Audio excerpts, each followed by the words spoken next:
ဒါတွေကတော့အိမ်နာကွေမိုးလေးတွေပါ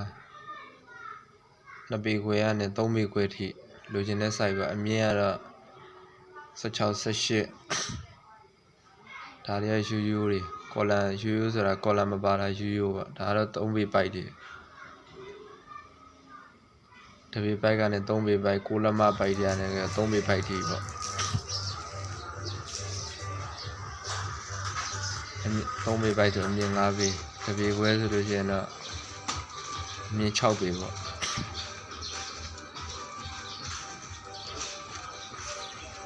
ချီရင်တန်ပြားနဲ့ကျွန်တော်တို့3ပေထားပါတယ်ချီရင်တန်ပြားအထူပေါ့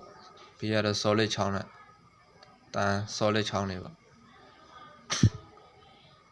မိုးကတော့လိုချင်တဲ့ size ပေါ့ဒါလည်းရည်စီလေးမိုးလေးတွေပါ cross စီပေါ့ဒါကတော့ကြောက်ဖက်နှက်မိုးပေါ့ကြောက်ဖက်နှက်မိုးလေး size ပေါင်းစုံပေါ့ဒါကတော့ပန်းပရောက်တုံးလေးချန်စီကိုပရောက်တုံးလေးပေါ့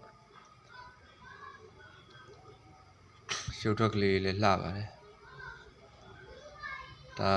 ကျွန်တော်တို့ရှိမှမရှိတဲ့ design အသက်ပေါ့ဒါအခုမှ order မှာလို့ကျွန်တော်တို့လုပ်ပေးထားတာဒီပုံစံလေးတွေတော်တော်လှပါတယ်